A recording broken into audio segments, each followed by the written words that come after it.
నమస్కారం. లక్ష్మి చెప్పే కథలకు స్వాగతం. వీణులతో వీక్షించటానికి సిద్ధం కండి. ప్రియ సఖులు, ఇప్పుడు మనం ప్రముఖ రచయిత్రి కీర్తిశేషులు శ్రీమతి ఉన్నవ విజయలక్ష్మి గారు రచించిన ఆచరణలో అభ్యుదయం ధారావాహిక నుండి 5వ భాగం వినేద్దామండి. ఆ రాత్రి అక్కడ సత్యం వాళ్ళ ఇంట్లో బట్టలు సర్దుకోవటం పూర్తి చేసి సత్యం మెల్లిగా తన పెళ్లి వార్త తల్లిదండ్రుల చెవిని వేశాడు. వాళ్ళు మొదట అయోమయంగా అతని వంక చూశారు. వాళ్ల ఊళ్ళో సత్యం మేనమామ కూతురు అతని కోసమే పుట్టింది ఉంది. 25,000 రూపాయల కట్నం ఇస్తారు. అదంతా కాలదనుకుని చివరికి ఈ సీతలో ఏం చూసి కొడుకు ఈ నిర్ణయానికి వచ్చాడో వాళ్ళకి అంతుపట్టలేదు. కొడుక్కి నచ్చ చెప్పాలని చూశారు. చిదంబరాన్ని అతని కుటుంబాన్ని నోటికొచ్చినట్లు తిట్టుకున్నారు. సత్యం దేనికి చెల్లించలేదు. చివరికి అహంకారం ఆగక, అది నీతో ఊరికి ఎలా వస్తుందో నేను చూస్తాను, స్టేషన్లో అది కనిపిస్తే ముక్కలు ముక్కలుగా నరికి పోగులు పెడతాను అన్నాడు సత్యం తండ్రి. సీతనేమైనా పల్లెత్తు మాటైనా అన్నారంటే నేను మీకు దక్కను అన్నాడు సత్యం, సీత పట్ల ప్రగాఢమైన అభిమానాన్ని వ్యక్తం చేస్తూ. ఇటు సత్యం అటు సీత కూడా ఇంట్లో వాళ్లతో యుద్ధం చేసినంత పని చేసి రైలు ఎక్కి మద్రాసు వచ్చి పెళ్లి చేసుకుని కాపురం పెట్టారు. అతనికి వచ్చే జీతంతో వాళ్ళకి బాగానే గడిచిపోతుంది. ఇంతలో సీత రిజల్ట్స్ వచ్చాయి. నేను కూడా ఉద్యోగం చేస్తాను అంది సీత. ఇప్పుడు మనకేం తక్కువైందని నువ్వు ఉద్యోగం చేయటం? అంతగా కాలక్షేపం కావటం లేదనుకుంటే ఎంఏలో చేరు అన్నాడు సత్యం. ఇంకా నాకు చదివేందుకులేండి, ఈ ఇల్లు దిద్దుకుంటూ వేల్టకు మీకు అన్నీ అమర్చి పెడుతూ ఉంటే కాలం కావలసినంత సరదాగా గడిచిపోతుంది, నాకు ఇంకా డిగ్రీలు అక్కర్లేదు అంది సీత. అలా అలా కొద్ది నెలల కాలం శరవేగంతో పరిగెత్తుకుపోయింది. తల్లిదండ్రులను బంధువుల్ని వదులుకుని వచ్చాననే దిగులు కానీ, వేరే కులం వాడిని పెళ్లి చేసుకున్నాననే బాధ కానీ ఏమీ లేకుండా విషయాల గురించి ఆలోచించడానికే తీరికలేనంత సరదాగా సంతోషంగా కాలం దొరికిపోతుంది. ఓ సాయంత్రం ఆఫీసు నుండి వచ్చిన భర్తకు చిరునవ్వుతో పలహారం ప్లేట్ అందించింది సీత. ఇద్దరూ నవ్వుకుంటూ కబుర్లు చెప్పుకుంటూ టిఫిన్ తింటున్నారు. ఈ పూట వంటేం చేయమన్నారు మధ్యలో అడిగింది సీత. నీ ఇష్టం అన్నాడు. ప్రతిరోజు 2 పూటలా సీత అతన్ని ఆ ప్రశ్న వేయటం, అతని దగ్గర నుండి అదే సమాధానం రావటం మామూలే. అయినా సీత కల అడగటం అదో సరదా. ఆ తర్వాత తనకిష్టమైనది ఏదో చేసి చివరికి భోజనానికి కూర్చోబోయే ముందు నేనేం కూరలు చేశానో చెప్పుకోండి అంటూ కాసేపు అతన్ని ఊరించి అప్పుడు వడ్డానికి ఉపక్రమిస్తుంది. అలాగే ఇవాళ కూడా ఏవేవో వంటకాలు చేయాలని ప్లాన్ వేస్తూ చిలిపిగా గర్వంగా అతని వంక చూసి నవ్వింది. చెప్పడం మర్చిపోయాను, నా కోసం ఈ పూట వంట చేయకు, ఓ స్నేహితుడు డిన్నర్ పార్టీ ఇస్తున్నాడు అన్నాడు సత్యం ఖాళీ టిఫిన్ ప్లేటు బల్ల మీద పెడుతూ. ఆహా సరే అయితే, ప్రొద్దుడిది కాస్త అన్నం ఉంది, ఏ ఊరగాయ మొక్క వేసుకొని తింటాను, ఈ పూటకు మరేమీ చేసుకోలేను అంటూ కాఫీ కలపడానికి లోపలికి వెళ్ళిపోయింది సీత. ఇద్దరు కాఫీ తాగి కాసేపు ఆ కబురు ఈ కబురు చెప్పుకున్నాక సత్యం బట్టలు మార్చుకుని వెళ్ళిపోయాడు. 8 గంటల వేళ ఏదో సహించక కాస్త తిన్నాననిపించి వంటగది సర్దేసి గదిలోకి వచ్చి పుస్తకం చదువుకుంటూ కూర్చుంది. భర్త ఇంకా రాలేదేమిటి అనుకుంటూ ఉండి ఉండి గడియారం వంకే చూస్తూ బిక్కుబిక్కుమంటూ కాలం గడుపుతున్న సీతకు గడియారం ముళ్ళు రాత్రి 10 గంటలను చూపిస్తూ ఉండగా వీధి తలుపులు తడుతున్న చప్పుడు వినిపించింది. ఇప్పటికి తెమిలింది బాబు వీళ్ళ పార్టీ అనుకుంటూ లేచి వెళ్ళింది. పార్టీ బాగా జరిగిందా? చాలామంది వచ్చారా? అతను బట్టలు మార్చుకుంటూ ఉంటే అడిగింది. ఓ చాలా సరదాగా జరిగింది, అసలు టైమే తెలియలేదు, నీకొక్కదానికి భయం వేయలేదు కదా అన్నాడు. భయం ఏమీ లేదు, మేడ మీద వాళ్ళ కబుర్లు ఇప్పటిదాకా వినిపిస్తూనే ఉన్నాయి. ఇంతకీ పార్టీ ఎక్కడా? మీ ఫ్రెండ్ ఇంట్లోనా లేకపోతే హోటల్లో ఏర్పాటు చేశారా అడిగింది. హోటలే అంటూ హోటల్ పేరు చెప్పాడు సత్యం. అది వింటూనే సీత అసహనంగా మొహం చిట్లించింది. అది నాన్ వెజిటేరియన్ హోటల్ కదూ అంది. అదేం కాదు, 2 రకాలు దొరుకుతాయి, మనకి ఏది కావలిస్తే అదే తీసుకోవచ్చు. వాళ్ళంతా నాన్ వెజిటేరియన్ కావాలన్నారు. ఇక నా ఒక్కడి కోసం వాళ్ళందరినీ మానుకోమనటం ఏం బాగుంటుంది, అందుకే ఆ హోటల్ ప్రిఫర్ చేశాం. గబగబా ఎవరో తరుముకొస్తున్నట్లు అతను చెప్తున్న మాటల్లో నిజం ఎంతుందో అనే అనుమానం సీతను పట్టుకుని పీడించసాగింది. మీరొక్కరు వెజిటేరియన్ మీల్స్ తీసుకున్నారా అని అడగాలనిపించినా ఆ ప్రశ్న తనకే ఎలాగో తోచి అడగకుండా ఊరుకుంది. పుట్టినప్పటి నుండి మొన్నటి దాకా అలాంటి భోజనానికి అలవాటు పడినవాడే తన భర్త. ఇంక నుంచి నీతో పాటే నేను, నీకిష్టం లేని మత్స్య మాంసాలను నేను నీకోసం సంతోషంగా విడిచిపెట్టేస్తాను అని తనకు పెళ్లికి ముందు మాటిచ్చి ఈనాటి వరకు ఆ మాట ప్రకారమే నడుచుకుంటూ వచ్చాడు. ఇంట్లో ఎలా ఉన్నా అతను బయట ఏమన్నా తింటున్నాడేమోనన్న అనుమానమైనా రాలేదు ఎన్నాళ్ళు. కానీ ఇవాళ 10 మంది స్నేహితులతో అలాంటి హోటల్కి వెళ్ళి వాళ్ళంతా భోజనం చేస్తూ ఉంటే తను ఒక్కడు మడి కట్టుకుని కూర్చుంటాడా అనే అనుమానం వదలటం లేదు. పైగా భర్త మాట్లాడుతూ ఉంటే మసాలా వాసన గుప్పుమని వస్తుంది. అసలే వేవిళ్లతో వాంతులతో సతమతమైపోతున్న సీతకు ఆ వాసన, ఆ పదార్థాలు తలుచుకుంటుంటేనే కడుపులో దేవినట్లయింది. అయినా మరేం మాట్లాడకుండా ఏమీ అడగకుండానే కళ్ళు మూసుకొని పడుకుంది. మరొక 10 రోజులు గడిచిపోయాయి. సీత, ఈ పూట నా కోసం వంట చేయకు, ఓ స్నేహితుడు భోజనానికి పిలిచాడు అన్నాడు సత్యం సాయంకాలం ఆఫీసు నుంచి వస్తూనే. ఒక్క క్షణం ఏదో అనుమానంతో అతని కళ్ళల్లోకి చూసి సరే అనేసింది. ఆ రాత్రి అతను తిరిగి వచ్చాక అడగకూడదనుకుంటూనే మళ్ళీ అదే ప్రశ్న వేసింది సీత. సమాధానం అదే హోటల్ పేరు చెప్పాడు సత్యం. ఓ మూల ఒళ్ళు మండుకుపోతున్నా మరేం అడగలేదు. కానీ ఆ తర్వాత నెల రోజుల్లో 7-8 సార్లు అతను పార్టీలు అంటూ బయట తిని రావటం, అలా తిని వచ్చిన ప్రతిసారి తనను దగ్గరకు తీసుకుపోయేసరికి తనకు భళ్ళున వాంతి వచ్చినంత పని కావటంతో ఇక అది భరించడం తన వశం కాదన్నట్టు ఓసారి అడిగేసింది. ఏదో మసాలా వాసన వస్తుంది, నిజం చెప్పండి, మీరు కూడా అవన్నీ తిన్నారు కదూ అంది. అలా నిలదీసినట్లు అడుగుతున్నామేమిటి? అవును, తిన్నాను. 10 మందిలోకి వెళ్ళినప్పుడు మనం కూడా సరదాగా వాళ్లతో కలిసిపోవాలి, లేకపోతే ఇదెక్కడ మాలకోరా అన్నట్టు వాళ్ళంతా ఎక్కిరిస్తారు అన్నాడు. వాళ్ళంతా వెక్కిరిస్తారు అని వంక పెట్టకపోతే మీకే తినాలనిపించిందని చెప్పరాదు? ఉడికిపోతూ మరొక ప్రశ్న వేసింది సీత. అవును, నిజమే, నాకే తినాలనిపించింది. మాట వచ్చింది కాబట్టి చెప్తున్నాను. పుట్టినప్పటి నుంచి ఉన్న అలవాటు, దాన్ని నీకోసం నేను మానుకోలేను. అయినా ఆ అలవాటు ఏమీ సిగ్గుచేటైంది, తప్పు పని కాదు గింజుకున్నాడు సత్యం. తప్పు ఒప్పు సంగతి కాదు, నాకు దాని పేరు చెప్తేనే అసహ్యం. నేను ఆ మాట మీకు ముందే చెప్పాను. నా కోసం ఆ మాత్రం చిన్న త్యాగం చెయ్యలేనా అన్నట్టు మాట్లాడారు ఆనాడు. అంతేకాదు గొప్పగా ప్రమాణం కూడా చేశారు. ఉక్రోషంతో కళ్ళల్లో నీళ్లు తిరుగుతూ ఉంటే ఎత్తి పొడుపుగా అంది సీత. నిజమే, నీకు మాట ఇచ్చాను, కాదనను. ఆహారపు అలవాట్లలో మార్పు తెచ్చుకోవటం ఏమంత కష్టం కాదని అప్పుడు భ్రమపడ్డాను. ఆ సంగతి ఒప్పుకోవటానికి నేనేమి సిగ్గుపడను. కానీ రామరామ, నీ చేతి వంట తింటూ ఉంటే జిహ్వ చచ్చిపోయి తిండికే మొహం వాచిన వాళ్ళ అయిపోతున్నాను. అంటే నీకు వంట చేత కాదని చెప్పడం నా ఉద్దేశం కాదు. ఆ రకం భోజనంతో నేను తృప్తి పడలేకపోతున్నాను అంతే. కోటి విద్యలు కూటి కొరకే అన్నట్లు మనిషి ఏ ఉద్యోగం చేసినా, ఏ వృత్తి అవలంబించినా ఈ జానుడి పొట్ట తాపత్రయం కోసమే.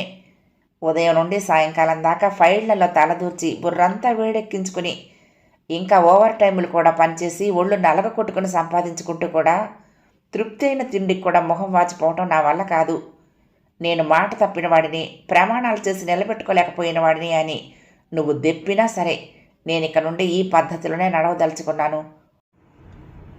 మీరు అలా ఏమీ వదులుకోలేకపోయినప్పుడు, జిహ్వ కోరే రుచుల్ని వదులుకోలేకపోయినప్పుడు హాయిగా మీ కులం అమ్మాయిని చేసుకుని ఉంటే సరిపోయేదిగా. ఎవరికి ఏ బాధ లేకుండా సుఖంగా ఉండేవారు. నన్ను మభ్యపెట్టి పెళ్లి చేసుకుని తీరా ఇప్పుడు ఇలా వంచే పరిస్థితి ఎదురవ్వకపోయేది అంది కోపంగా. సీత, నువ్వేదో మీ కులం గురించి అంతగా పొంగిపోయి గొప్పలు చెప్పుకోకు. కోడి పులా ఉంటే గాని ముద్ద ఎత్తలేని మీ కులం వాళ్ళని చాలామందిని చూపిస్తాను. ఇంట్లో శ్రీరంగనీతులు వర్ణిస్తూ మిలిటరీ హోటళ్లలో ఆకలి తీర్చుకునేవారు ఎంతమంది ఉన్నారో లెక్క చెప్పమంటావా? అంతదాకా ఎందుకు? మొన్న మా ఫ్రెండ్ ఇచ్చిన పార్టీకి వచ్చిన వాళ్ళల్లో 1/2 డజన్ మందైనా ఉన్నారు మీ కులం వాళ్ళు. వాళ్లకు వేరే వెజిటేరియన్ మీల్స్ ఏర్పాటు చేసినా మా టేబుల్స్ మీదకే ఎగబడ్డారు అందులో సగం మంది. దానికేం చెప్తావు? అంటే ఎవరో ఏదో చేస్తే దానికి నా బాధ్యత ఏమిటి? కోడిగుడ్డు కూడా ముట్టుకొని క్రిస్టియన్ ఫ్రెండ్ ఉండేది నాకు. ఎవరిష్టం వాళ్ళది. అలాగే మీరు ఉండగలరు అనుకుని మీరు మాట ఇవ్వగానే నమ్మేశాను. భర్త ఇష్ట ప్రకారం నడుచుకుంటూ అతని కోసం తన ఆహారపు అలవాట్లు మార్చుకునేవారు ఉంటే ఉండొచ్చు. కానీ నాకు ఆ పదార్థాల పేరు చెప్తేనే అసహ్యం. ఆ సంగతి మీకు తెలుసుగా. నేను కాదనటం లేదు సీత. అందుకే నేను తినమని బలవంతం చేయటం లేదు, వండి పెట్టమని అంతకన్నా అడగటం లేదు. రేపే నేను వంటకు మనిషిని మాట్లాడుకుంటాను. నీ వంట నువ్వు విడిగా మడిగా వండుకో. ఇక తన నిర్ణయం మారదన్నట్లు చెప్పేశాడు సత్యం. అలాంటి వ్యక్తితో ఇక వాదించదలుచుకోలేదు సీత. అయినా నలుగురితో సరదాకి హోటల్కి వెళ్ళినప్పుడు అలా చేశాడే కానీ ఇంట్లో కూడా ఆ వంట వండించుకుని తింటాడని నమ్మకం కలగటం లేదు. అతను అన్న మాటలన్నీ కేవలం వాదన కోసమని, తనకి మాటకి మాట సమాధానం చెప్పడం కోసమని అన్నాడేమో అనే ఆశను పూర్తిగా చంపుకోను లేక, ఒకవేళ భర్త నిజంగా అంత పని చేస్తే ఇక ఆ ఇంట్లో తను కాపురం చేయటం ఎలాగా అనే భయాన్ని వదులుచుకోలేక ఆ తెల్లవారులో నిద్ర కూడా పోలేదు సీత. ఏ తెల్లారగట్లో కాస్త కునుకు పట్టి కాస్త ఆలస్యంగా మెళుకు వచ్చిన ఆమెకు సత్యం ఎవరితోనో మాట్లాడుతున్నట్లు అనిపించి ఒక్క క్షణం చెవులు రిక్కించుకుని వింది. ఆ మాటల సారాంశం అర్థమయ్యేసరికి సీత ఒంటి నిండా తేళ్లు జరులు పాకినట్లయింది. ఇంకా ప్రపంచం మొహం చూడకుండా ఆ గుక్కెడు ప్రాణం తీసేసుకుంటే తీరిపోతుంది అన్నంత దుఃఖము కసి కలిగాయి. సత్యాన్ని గదిలోకి పిలిచి మళ్ళీ నిన్నట్లా పోట్లాట పెట్టుకోవాలని, ఆ పని పిల్ల కనుక వంట చేయటం మొదలు పెడితే ఆ ఇంట్లో తను ఒక్క క్షణమైనా ఉండనని చెప్పాలనిపించింది. కానీ ఏమీ చేయలేని బలహీనత ఏదో ఆవరించినట్లయి కాసేపు కళ్ళు మూసుకుని పడుకుని ఆ తర్వాత మెల్లిగా లేచి బాత్రూం వైపు వెళ్ళి మొహం కడుక్కుని వచ్చింది. మామూలుగా కాఫీ కలిపి భర్తకు ఒక కప్పు అందించి తను తాగింది. తర్వాత స్నానం చేసి వంట ప్రయత్నం చేస్తూ ఉంటే ఓ అనుమానం వచ్చింది. వంట ఇద్దరికీ చేయటమా, తన ఒక్కదానికి చేసుకోవటమా అని. సీత సంశయం గ్రహించినట్లే చెప్పాడు సత్యం. సాయంకాలం నుంచి అంబుజం నాకు కూరలు అవి చేసి పెడుతుంది అని. అణుచుకోలేని అసహ్యాన్నంతటినీ కళ్ళల్లోనే నింపుకొని ఓసారి భర్త వంక చూసి చూపులు తిప్పేసుకుంది సీత. ఆ పూట గడిచిపోయింది. ఆ తర్వాత నుంచి రోజు 2 పూటల అంబుజం సత్యానికి మాంసాహారపు కూరలు పులుసు తయారు చేసి టేబుల్ మీద పెట్టి వెళ్ళిపోయేది. సీత తను వండిన వంటలో అన్నం, అతను కావాలంటే ఏమైనా అధర్వులు వడ్డిస్తూ ఉండేది. వంటగది అంబుజం ఉపయోగిస్తోందని సీత వరండాలో వంట చేసుకోవటం మొదలుపెట్టింది. ఆ విధంగా ఈ సంసారం ఎన్నాళ్ళు గడుస్తుంది అనే ఆలోచన అప్పుడప్పుడు వచ్చినా పైకి ఏమీ అనకుండానే రోజులు గడిపేయటం నేర్చుకుంది. సీతకు నెలలు నిండుతున్నాయి. ఈ సమయంలో నీకు మనిషి సాయం ఉంటే బాగుంటుంది కదూ అన్నాడు ఓ రోజు సత్యం. జరిగే వాళ్లకు ఎన్ని చేసుకున్నా బాగానే ఉంటుంది, నాకు అలాంటివన్నీ ఎలా కుదురుతాయి? పై పనులు చూడటానికి అంబుజం ఉండనే ఉంది. పురుడు ఎలాగో ఆసుపత్రిలోనే పోసుకుంటాను కదా, ఆ 10 రోజులు బ్రెడ్ పాలు తీసుకుని గడిపేస్తాను. ఆ తర్వాత ఎప్పట్లాగే నా వంట నేను వండుకుంటాను అంది సీత పొడి పొడిగా. సత్యం ఏమీ అనలేదు. ఓ ఉదయం 8 గంటల ప్రాంతంలో పండంటి పాపాయిని కంది సీత ఆసుపత్రిలో. రోజు 2 పూటలా వచ్చి చూసి వెళ్తున్నాడు సత్యం. రెండో రోజు సాయంకాలం వెంట వచ్చిన వాళ్ళని చూసి గతుక్కుమంది సీత. వాళ్ళు అతని తల్లి తండ్రిను. సత్యం మద్రాసు వచ్చేశాక వాళ్ళకు ఉత్తరాలు రాయటం మానలేదు. సీతని కూడా వాళ్ళకు ఉత్తరం రాయమంటే నాతో వాళ్ళకెవరికి సంబంధం లేదని నాన్నగారు అప్పుడే చెప్పేశారు. అందరినీ వదులుకునే వచ్చాను నేను అని సమాధానం చెప్పేది. సత్యం తల్లిదండ్రులైనా మొన్నటి దాకా అతని ఉత్తరాలకు సమాధానం కూడా రాసేవారు కాదు. తర్వాత క్రమంగా కోపాలు తాపాలు అన్నీ మర్చిపోయారు. తమకి మనవడు పుట్టబోతున్నాడని తెలిసి కొడుకును కోడల్ని చూడాలని వాళ్ళు వచ్చేసరికి నిజంగా మనవడే పుట్టడం 2 రోజులు గడిచిపోవటం జరిగిపోయింది. సీతతో ఏవేవో కబుర్లు చెప్తూ వాళ్ళంతా ఆసుపత్రిలో అరగంట పైనే ఉన్నారు. అత్తగారి మాటల వల్ల సీతకు తెలిసిందేమిటంటే సీత తండ్రి కుటుంబం ఆ ఇల్లు ఖాళీ చేసి ఎక్కడో దూరంగా ఏమాత్రం సౌకర్యం లేని మరొక చిన్న ఇంటికి మారిపోయారని. చిదంబరాన్ని ఎవరైనా అతని పిల్లల విషయం అడిగితే మాకు ఒక్కతే అమ్మాయి, దానికి చాలా రోజుల క్రితమే పెళ్ళైపోయింది, అది అత్తవారింట్లో సుఖంగా కాపురం చేసుకుంటోంది అని స్పష్టంగా చెప్తున్నాడని. వింటున్న సీత కళ్ళల్లో నీళ్లు తిరిగాయి. నవనీతం లాంటి తండ్రి మనసు పాషాణంగా మారిపోవటానికి తన ప్రవర్తనే కారణం. ఆ చుట్టుపక్కల వాళ్ళకి సత్యం కుటుంబానికి తమ ముఖాలు చూపించలేక ఉన్న ఇల్లు వదులుకుని దూరంగా ఎక్కడికో పారిపోయేలా చేసింది తానే. ఆనాడు నీకోసం ఏం చెయ్యమన్నా చేయటానికి నేను సిద్ధంగా ఉన్నాను, అలాంటిది కాస్త అంత ఆహారపు అలవాట్లు మార్చుకోలేనా అని సుతారంగా తన గడ్డం ఎత్తి పట్టుకొని అనురాగంతో తన కళ్ళల్లోకి చూస్తూ ఉంటే తను ఈ ప్రపంచమే మర్చిపోయింది. కానీ అదే సత్యం కొన్ని నెలలైనా గడిచి గడవకముందే తన భోజనానికి వంటకు కావలసిన ఏర్పాట్లు విడిగా చేయించుకుంటాడు అని తను కాస్తైనా ఊహించగలిగి ఉంటే తల్లిదండ్రులకు అంతటి మనస్తాపం కలిగించేది కాదేమో. ఏమైనా జరిగిపోయిన దానికి ఇప్పుడు విచారించే ప్రయోజనం లేదు అనుకుంది. మర్నాడు అన్నం తినొచ్చునని డాక్టర్ చెప్పినా బ్రెడ్ పాలతో సరిపెట్టుకుందామనుకుంది సీత. కానీ అత్తగారి ఇంటికి వెళ్ళిపోతూ రేపొద్దున్న 11 గంటలకు చారు అన్నం తెస్తాను, రేపటికి కూరలేం వద్దులే, కాస్తంత కారప్పొడి మాత్రం తెస్తాను అంటుంటే మరేమీ అనలేక ఊరుకుంది. మర్నాడు ఆవిడ తెచ్చిన అన్నం తింటున్నంతసేపు సీత కళ్ళల్లో అంబుజమే మెదలసాగింది. ఈ అన్నం అంబుజం వండింది, ఈ చారు అంబుజం కాచింది, వాళ్ల కోసం వండుకున్న మాంసం కూరల్లో పెట్టిన గరిటెలు ఈ అన్నంలోనూ చారులోనూ పెట్టిందేమో అన్న ఆలోచనలతో అసలు అన్నం నోటికే పోలేదు. కానీ అత్తగారు ఏమైనా అనుకుంటుందని 2 ముద్దలు ఎలాగో మింగి చేయి కడుక్కుంది. ఏదో వెలపరంగా ఉన్నట్టు, కడుపులో దేవుతున్నట్లు అనిపించినా విధి లేక అక్కడున్న 10 రోజులు ఎలాగో గడుపుకుంది. ఇంటికి వచ్చాక మాత్రం ఎవరెంత చెప్పినా వినకుండా తన వంట తను చేసుకోవటం మొదలుపెట్టింది. మరొక 10 రోజులు ఉండి అత్తగారు వాళ్ళు వెళ్ళిపోయారు. రోజులు ఎలాగో గడిచిపోతున్నాయి. ఓ రోజు సత్యం ఓ కొత్త ప్రతిపాదన చేశాడు. బాబుకి పాలతో కలిపి కోడిగుడ్డు ఇవ్వాలని. మొదట వినగానే సీతకు అసహ్యం వేసింది. కానీ తర్వాత డాక్టర్ చెప్తే మందులా తాగటం లేదా ఏమిటి, ఇది అంతే అని సరిపెట్టుకుంది. సత్యం అంతటితో వదిలిపెట్టలేదు. భోజనాల వేళ బాబుని తన పక్కన కూర్చోబెట్టుకోవటం, తన కూరలు అవి కాస్త కాస్త రుచి చూపించడం మొదలుపెట్టాడు. సీతకి ఒళ్ళు భగ్గున మండిపోయినట్లయింది. బాబుకు అచ్చంగా అన్నీ నా అలవాట్లే రావాలి, ఇంకోసారి మీరు ఇలా చేస్తే బాగుండదు అంటూ బాబు ముందు ప్లేటు విసురుగా లాగైపోయింది. సత్యం ఆ ప్లేటు గట్టిగా పట్టుకుని తెచ్చిపెట్టుకున్న శాంతంతో సమాధానం చెప్పాడు. బాబు నా కొడుకు, వాడికన్నీ నా అలవాట్లు రావాలి, దీనికి అభ్యంతరం పెట్టడానికి నీకేమీ అధికారం లేదు అన్నాడు. ఒక్క క్షణం అవాక్కైపోయింది సీత. హక్కులు అధికారాలంటూ వాదించి తను నెగ్గలేదు. కానీ తన బాబుకన్నీ తన అలవాట్లే రావాలని, తనలాగే వాడు సత్యం అలవాట్లకి అభిరుచులకి దూరంగా ఉండాలని తను ఎంతగానో కోరుకుంది. తల్లిగా తనకు ఆ మాత్రం కోరుకునే అధికారం లేదా? అందరినీ వదులుకు వచ్చిన తను చివరికి తన కడుపున పుట్టిన బిడ్డనైనా తన అభిరుచులకు అనుగుణంగా పెంచుకోలేదా? సత్యం మాంసాహారం తీసుకుంటాడు అన్న స్పృహ తనకు అతని పట్ల గత ప్రేమలో చాలా భాగం హరించకపోయేలా చేసి తన జీవితాన్ని మూడులా తయారు చేస్తుంది. ఇంకా బాబు కూడా అచ్చం తండ్రిలా తయారైతే తను చూసి భరించగలదా?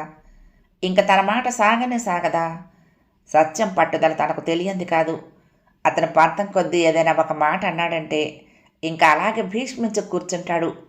పట్టు విడుపు అనే మాటకు అర్థం కూడా తెలియనట్లు ప్రవర్తిస్తాడు. ఒక్కోసారి బాబు విషయంలో తన మాట చెల్లనివ్వడని మనసుకి రూఢి అయిపోతున్నా లేని బెంకము గాంభీర్యము తెచ్చుకుని అంది. బాబు నా కడుపును పుట్టాడు, వాడికి కూరగాయలే ఇష్టమవుతాయి, బలవంతంగా మీ తిండ్లు అలవాటు చేయకండి అంది. ఎంత ఫూల్వి అన్నట్లు చూశాడు సత్యం. చిన్నతనం నుండి మనం ఎలా పెంచితే పిల్లలు వాటికి అలవాటు పడిపోతారు. ముందు నుండి అలవాటు లేక మధ్యలో మాలాంటి వాళ్ళ మధ్య మసలాల్సి వస్తేనే నీలా గట్టున పడ్డ చేపలా కొట్టుకుంటారు. బాబుకు అలాంటి అవస్థ పట్టకుండా ముందు నుంచే జాగ్రత్త పడుతున్నాను. బాబు చక్కగా బలమైన ఆహారం తీసుకొని ఆరోగ్యంగా పుష్టిగా ఉండాలి.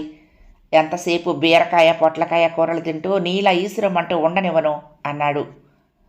సత్యం వెటకారం చూస్తేనే సీతకు ఉక్రోషం ముంచుకొచ్చింది. మీ తిండి తినేవాళ్ళంతా బలంగా ఆరోగ్యంగా ఉంటారనా మీ ఉద్దేశం? ఈ లెక్కన వాళ్ళకి జబ్బులే ఉండకూడదు. ప్రపంచ జనాభాలో అధిక భాగం మీలా మాంసాహారం తినేవాళ్లే. అయినా ఆసుపత్రులన్నీ ఇలా రోగాలతో నిండిపోతున్నాయో అంది. వాళ్ళందరి జబ్బులకి కారణాలు మరేమైనా కావచ్చు, కానీ ఆహార లోపం మాత్రం కాదు. ఒకవేళ అదే కారణమైతే అలాంటి పుష్టికరమైన ఆహారం తీసుకోగల శక్తి వాళ్లకు లేకపోవటం ముఖ్యమైన కారణం కావచ్చు. అయినా గొడవంతా ఇప్పుడెందుకు? ప్రపంచంలో ఇన్ని ఆసుపత్రులున్నాయి. ఆ ఆసుపత్రులకు రోజు ఎంతమంది రోగులు వస్తున్నారు? ఆ వచ్చిన వాళ్ళలో శాకాహారులు ఎంతమంది, మాంసాహారులు ఎంతమంది? అసలు వాళ్ళ రోగాలకు కారణం ఏమిటి? పుష్టికరమైన ఆహారం తీసుకోకపోవటమా లేక మరేదైనా అన్న స్టాటిస్టిక్స్ నాకు అనవసరం. బాబుకి నా భోజనం పెట్టే మాట మాత్రం ఖాయం. బాబు నా కొడుకు. నా ఇంటి పేరుతో నా కులం పేరుతో అందరూ వాడిని గుర్తిస్తారు. నీకు ఇష్టం ఉన్నా లేకపోయినా ఇదే జరిగి తీరుతుంది. వాడికేవో మీ అలవాట్లు పట్టుబడిపోతున్నాయని నువ్వు బాధపడినా నేను చేయగలిగింది ఏమీ లేదు అన్నాడు. అతని నిశ్చయం వింటుంటే సీతకు పుట్టెడు దిగులు దుఃఖము ముంచుకొచ్చాయి. ఇక అతనితో వాదించే లాభం లేదని ఆమెకు అర్థమైపోయింది. మరొక మార్గం ఏదైనా ఆలోచించాలి అనుకుంది. అందుకని బాబుకు త్వరగా అన్నం పెట్టేయాలని ప్రయత్నిస్తూ ఉంటే సత్యం కూడా ఆ వేళటికే తయారై వచ్చి కూర్చునేవాడు. ఒకవేళ అతని ఇంట్లో లేకుండా చూసి వాడికి హడావుడిగా భోజనం పెట్టేసినా మళ్ళీ తన పక్కన కూర్చోబెట్టుకుని ఏ కూరన్నమో 2 ముద్దలు పెట్టి తన పంతం నెగ్గించుకునేవాడు. ఇలా బాబు భోజనం విషయమై ఏ పూట తగువ తప్పేది కాదు. ఇంత జరిగి చివరికి సత్యం మాటే నెగ్గేది. ఇంకా ఇది పని కాదని సీత కొన్ని పూటలు తను భోజనం చేయటం మానేసింది. ఏంటి సత్యాగ్రహం చేస్తున్నావా? ఇలాంటి నిరాహార దీక్షలకు ఈనాడు విలువ లేదు నా దృష్టిలో అన్నాడు హేళనగా. ఏం చెయ్యాలో తోచక ఒక్కొక్కనాడు ఏడుస్తూ కూర్చునేది సీత. ఛా, ప్రేమ ప్రేమ అంటూ కళ్ళు మూసుకుపోయి పెళ్లి చేసుకున్నాను. అయిన వాళ్ళందరికీ దూరం అయ్యాను. ప్రేమించినవాడు ఆదర్శాలు అభిమానాలు వర్ణిస్తూ ఉంటే అదంతా నిజమే అని నమ్మాను. తీరా పెళ్ళయ్యాక ఆ మొగుడు చేసిన వాగ్దానాలు నిలుపుకోకుండా తన ఇష్టం వచ్చినట్లు ఉండటమే కాకుండా చివరికి నా కడుపును పుట్టిన బిడ్డని కూడా నా అభిరుచులకు దూరం చేస్తున్నాడు. నేను అన్నీ చూస్తూ సహిస్తూ పడి ఉండటం కన్నా చేయగలిగింది ఏమీ లేదా? తగవులతో పోట్లాటలతో ఈ సంసారం గడిపే కన్నా బాబును తీసుకుని నేను వేరే వెళ్ళిపోతేను అందుకు సత్యం అంగీకరిస్తాడా? నువ్వు పోతే పో, బాబును మాత్రం ఇవ్వను అంటే నేనేం చేయగలను? ఇవన్నీ నేను ఆనాడు ఎందుకు ఆలోచించలేదు? వ్యామోహం అనే ఒక మత్తు నన్ను ఆవరించుకుని ఏ విషయాన్ని ఆలోచించగలిగే శక్తి నాకు లేకుండా చేయటమే కాకుండా ఎవరైనా చెప్పినా వినే స్థితిలో అర్థం చేసుకునే పరిస్థితిలో కూడా లేకుండా చేసింది. లేకపోతే ఆ రోజు అమ్మ నాన్నగారు అన్ని విధాలు చెప్తూ ఉంటే నేను పెడచెవిని పెడతానా? ఇదంతా నేను చేసుకున్నదే కదా అని ఓ విధమైన విరక్తితోనూ అశాంతితోనూ రోజులు గడపటం మొదలుపెట్టింది. అలా మరొక సంవత్సరం గడిచింది. ఓ ఉదయం సత్యం నిద్రలేవగానే చెప్పింది సీత, బాబు రాత్రంతా సరిగ్గా నిద్రపోలేదు, ఇప్పుడు చూస్తే ఒళ్ళు వెచ్చగా ఉన్నట్టుంది అని. సత్యం కూడా బాబు ఒంటి మీద చెయ్యి వేసి చూసి అవును జ్వరం ఉన్నట్లే ఉంది అని డాక్టర్ దగ్గరకు తీసుకువెళ్ళాడు. 4 రోజులు గడిచిపోయాయి. ఈ 4 రోజులు సత్యం రోజు శ్రద్ధగా డాక్టర్ దగ్గరికి వెళ్ళి మందు తీసుకొస్తూ ఉండేవాడు. డాక్టర్ కూడా పిల్లవాడిని జాగ్రత్తగా పరీక్షించి మందులిస్తూ ఉండేవాడు. అయితేనేమో కాస్త కూడా గుణం కనిపించలేదు. బాబు కళ్ళు తెరవటానికి కూడా ఓపిక లేనివాడిలా కళ్ళు మూసుకుని మూలుగుతూ మంచం మీద పడుకుని ఉంటే భార్యాభర్తలు ఇదివరలో తమ మధ్య రేగిన కలతలను కూడా మర్చిపోయి ఆదుర్దాగా ఒకరి ముఖంలోకి ఒకరు చూసుకుంటూ బాబు మంచం పక్కనే కాలం గడిపేవారు. ఎన్ని చేస్తేనే 5వ నాడు బాబు అందరినీ విడిచి వెళ్ళిపోయాడు. బాబు పోయాడనే టెలిగ్రామ్ అందుకొని సత్యం తల్లి తండ్రి వచ్చారు. కొడుకు కోడలతో పాటు కాసేపు ఏడ్చి మరి కాసేపు వాళ్ళని ఓదార్చి ఇంటి పనుల్లో జరపడిపోయింది సత్యం తల్లి. వాళ్లతో ఏవో కబుర్లు చెప్తూ వాళ్ళ బలవంతం మీద భోజనం చేస్తూ సత్యం తన దుఃఖాన్ని కాస్త మర్చిపోగలిగాడు. కానీ సీత మాత్రం మళ్ళీ మామూలు మనిషి కాలేకపోయింది. కడుపు శోకంతో పాటు ఆ ఇంట్లో ఏ వస్తువును చూసినా ఏ మనిషిని చూసినా విరక్తి వంటి భావంతో ఆమెలో అణువణువు ఎదురు తిరిగింది. ఏం చూసి ఈ పెళ్లి చేసుకుంది తాను? చివరికి దానివల్ల ఏం సుఖం అనుభవించింది? నిండు హృదయంతో ఆ వ్యక్తిని ఆరాధించి అభిమానించి సంతోషంగా సంసారం చేసింది పెళ్ళైన కొత్తల్లో కొద్ది రోజులు మాత్రమే. ఆ తర్వాత భర్తలో మార్పు వచ్చింది అని గ్రహించినా అప్పటికే తన తల్లి కాబోతున్నానని తెలుసు కనుక పుట్టబోయే బిడ్డ భవిష్యత్తు కోసం ఆ అయిష్టాన్ని ఎలాగో సహించింది. ఆ తర్వాత తన బాబు కూడా తన కోరికలకు అభిరుచులకు వ్యతిరేకంగా పెరుగుతున్నాడన్న బాధ కలిగినా వాడిని వదలలేక వాడి మీద మమకారాన్ని చంపుకోలేక ఈ సంసారంలో ఎంతో అశాంతిని అసంతృప్తిని భరిస్తూ వచ్చింది. ఇవాళ బాబు ఆ బంధాన్ని తెంచుకొని భగవంతుడి దగ్గరికి వెళ్ళిపోయాడు. ఆ భర్తకు తన తోడిదే లోకం కాదు. తన కోసం తన ప్రేమ కోసం ఈ అమాయకురాలు ఎన్నింటినో పోగొట్టుకుంది అనే ధ్యాస లేదు. అతనికి తన వాళ్ళంతా ఉన్నారు. తను కోరిన రీతిగా జీవిస్తున్నాడు. ఇంకా ఇలాంటి సంసారంలో తను ఎందుకోసం పడి ఉండాలి? ఊహు, అది తన వల్ల కాదు. తను కోరుకున్నది ఇలాంటి జీవితం కాదు. ఒక మనిషి అలవాట్లను అసహించుకుంటూ ఆ మనిషితో అనుబంధాన్ని పెంచుకోవటం తన వశం కాదు. వెళ్ళిపోవాలి ఈ మనుషులకి దూరంగా. ఈ ఇంట్లో ఈ వ్యక్తితో నేను సంసారం చెయ్యలేను అని అనేకసార్లు మదనపడి చివరికి ఓ నిర్ణయానికి వచ్చి అప్పటికప్పుడే ఉమెన్స్ హాస్టల్కి వెళ్ళి గది మాట్లాడుకుని వచ్చింది. అందరికీ చెప్పి సామాను తీసుకుని వెళ్ళిపోయింది. సత్యం కూడా బలవంత పెట్టలేదు. ఇది జరిగి 4 సంవత్సరాల పైన అయ్యింది. సత్యం వాళ్ళ మామయ్య కూతుర్ని పెళ్లి చేసుకుని సుఖంగా ఉన్నాడు. సీత ఉద్యోగం చేసుకుంటూ ఆ హాస్టల్లో అలాగే ఒంటరి జీవితం గడుపుతోంది. జరిగిందంతా తెలుసుకొని కూతురి పట్ల జాలితో పాత గొప్ప మర్చిపోయి సీత తల్లి తండ్రి బంధువులు ఎప్పుడైనా వెళ్ళి ఆమెను పలకరించినా సీత మాత్రం ఎంతో ముభావంగానే ఉంటుంది తప్ప ఎవరితోనూ సంతోషంగా కలిసిమెలిసి ఉండదు. జీవితంలో నేను ఓడిపోయాను, అందరూ కథలా వింతగా చెప్పుకునే అంశమైపోయింది నా జీవితం అనుకుంటూ అశాంతిగా రోజులు గడిపేస్తోందే తప్ప అది వరకటి మనిషి కాలేకపోతోంది ఇప్పటిదాకా. ఇది కథ మురళి. వర్ణాంతర వివాహాలను నేను నిరసిస్తున్నానని, ఏవేవో చెప్పి నువ్వు నిర్ణయం మార్చుకునేలా చెయ్యాలని అనుకుంటున్నానని నువ్వు అనుకోకు. అలాంటి పెళ్ళిళ్ళు చేసుకుని సుఖంగా ఉన్నవాళ్ళు ఉన్నారు. 4 రోజుల్లోనే ఆ వ్యామోహపు మత్తు వదిలిపోయి ప్రేమని సంసారాన్ని 3 నాళ్ల ముచ్చటగా చేసుకుని ఆ తర్వాత ఎవరికి వారే యమునా తీరే అయినట్లుగా అయిపోయిన వాళ్ళు ఉన్నారు. అది వారికి ఎదురైన పరిస్థితుల్ని బట్టి, ఆయా సమయాల్లో వారు ప్రవర్తించే తీరును బట్టి ఉంటుంది. నాకు తెలిసింది చెప్పానంతే అన్నాడు ఆసు.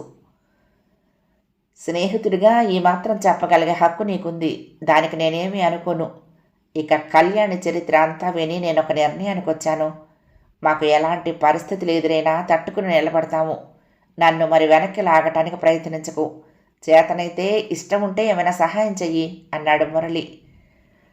ఓ తప్పకుండా, మీ పెళ్లికి నేనే పెద్దను సరేనా అన్నాడు వాసు ఆప్యాయంగా మురళి చెయ్యి అందుకుంటూ. థ్యాంక్స్ అన్నాడు మురళి. నాకు చాలా సంతోషంగా ఉంది. నా స్నేహితుడు ఒక మంచి పని చేస్తున్నాడని గర్వంగా ఉంది. తన చేతిలో ఉన్న మురళి చేతిని అభిమానంగా నొక్కుతూ అన్నాడు వాసు. అంతలోనే ఏదో స్ఫురించింది. పోనీ ఇలా పెళ్లి చేసుకుంటున్నట్లు మీ వాళ్ళకు ఉత్తరం రాస్తేను అన్నాడు సహలోచనగా.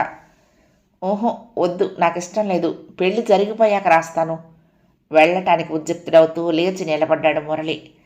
సరే, విష్ యూ గుడ్ లక్ అంటూ స్నేహితుడిని సాగనంపాడు వాసు. పెళ్లికి తేదీ నిర్ణయం అయిపోయింది. ఎంత గుళ్ళో పెళ్ళైనా కాస్తంతైనా సందడి ఉంటుందిగా. అక్కయ్య నువ్వు ఒక వారం రోజులైనా ముందుగా రావాలి అన్నాడు మురళి వాసుతో. నువ్వు అంతగా చెప్పక్కర్లేదు. కళ్యాణికి స్వంత అన్నయ్యలు లేని కొరత కనిపించకుండా చూస్తాము సరేనా? ఆప్యాయంగా స్నేహితుడి చెయ్యి అందుకుని సున్నితంగా నొక్కి వదిలేశాడు వాసు. తన మీదకి ఎలాంటి నెపం రాకుండా అంటీ ముట్టనట్టు ఉంటాడేమో అనుకున్న మురళికి వాసు హామీ కొండంత ఉత్సాహాన్నిచ్చింది. ఆఫీసులో అందరినీ కూడా తమ వివాహానికి ఆ తర్వాత విందు భోజనానికి ఆహ్వానించారు. ఓఎస్ తప్పకుండా వస్తాము. అసలు ఈ వార్త కోసమే మేము ఎన్నాళ్ల నుంచో చెవులు దోరగించుకుని కూర్చున్నాము అంటూ అందరూ నవ్వుతూ అభినందనలు తెలియచేశారు. కొద్దిమంది స్నేహితుల సమక్షంలో వాసు దంపతుల ఆధ్వర్యంలో వివాహం క్లుప్తంగా జరిగిపోయింది. విందు భోజనం కూడా ముగిసిపోయింది. వచ్చిన స్నేహితులు తమలో తమ కాస్త విడ్డూరంగా చెవులు కొరుక్కోవటం మాత్రం ముగియలేదు. చివరికి మరి ఉండబట్టలేక 2-3 లౌక్యంగా వాసుని, మరి ఒకరిద్దరు నిస్సంకోచంగా మురళిని అడిగేశారు. మీ అమ్మగారు నాన్నగారు వాళ్ళెవరూ రాలేదా? ఆవిడ వైపు కూడా ఎవరు వచ్చినట్లు లేదు. మురళి ఎలాంటి తటపటాయింపు సంకోచము లేకుండా పరిస్థితిని వెల్లడించేశాడు. వింటున్న వాళ్ళంతా ఒక్క క్షణం అయోమయ అవస్థలో పడిపోయినా మళ్ళీ అంతలోనే తేరుకుని మురళి మీద ప్రశంసల వర్షం కురిపించారు. ఆహా అలాగా, మీరు చేసింది చాలా మంచి పని. మేము హృదయపూర్వకంగా అభినందిస్తున్నాము అంటూ అభిమానంగా అతని భుజం తట్టిన వాళ్ళు కొందరైతే, ఏమో అనుకున్నాము, మురళీధరరావు గారు గట్టివాడే. అతనిలో ఇంతటి అభ్యుదయ భావాలు, విశాల హృదయం ఉన్నాయని ఒక్కనాడైనా సూచనగా కూడా గ్రహించలేకపోయాము. అసలు నిజం చెప్పాలంటే మనిషిని ప్రవర్తన బట్టి, వ్యక్తిత్వాన్ని బట్టి గౌరవించాలి కానీ పుట్టుకలో ఏముంది? అంతేగాని కూపస్థ మండుకాల్లా కోలాలు, శాఖలు, వర్గాలు అంటూ గిరిగీసుకుని కూర్చుంటే ఇదిగో మనలాగే పాత చింతకాయ పచ్చడి భావాలు వల్లివేస్తూ ఉండాలి అంటూ నోటితో పలకరించి నొసరితో వెక్కిరించేవారు కొందరున్నారు. అందరికీ చిరునవ్వుతోనే సమాధానం చెప్పి అందరినీ మర్యాదగా సాగనంపాడు మురళి.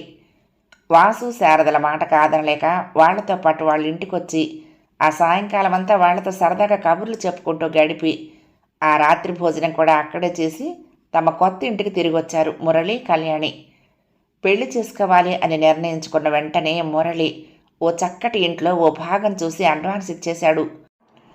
ఓ మంచి రోజు చూసుకుని తన మకాం అందులోకి మార్చేసి తను అది వరకు నుండి ఉంటున్నది ఖాళీ చేశాడు. కళ్యాణితో సంప్రదించి శారద సలహాని అనుసరించి తమ సంసారానికి కావలసినవన్నీ అప్పుడొకటి సేకరించి ఉంచాడు. కళ్యాణి 1-2 సార్లు బజార్ నుంచి వచ్చినప్పుడు ఆ ఇంటికి వచ్చింది కూడా. అయినా అది వరకు కలగని ఓ చిత్రమైన అనుభూతి ఏదో ఇవాళ ఆ ఇంట్లో అడుగు పెడుతూ ఉంటే కళ్యాణి మనసులో పులకరింతలు రేపింది. 5వ భాగం సమాప్తం. ప్రియ సఖులు, ఈ కథ మీకు నచ్చితే తప్పకుండా లైక్ చేయండి, షేర్ చేయండి, కామెంట్ చేయండి, సబ్స్క్రైబ్ చేసుకుని నన్ను ఎంకరేజ్ చేయండి. ఉంటానండి. ప్రేమతో లక్ష్మి, కృష్ణా తీరం దుర్గమ్మ సన్నిధానం. నమస్తే.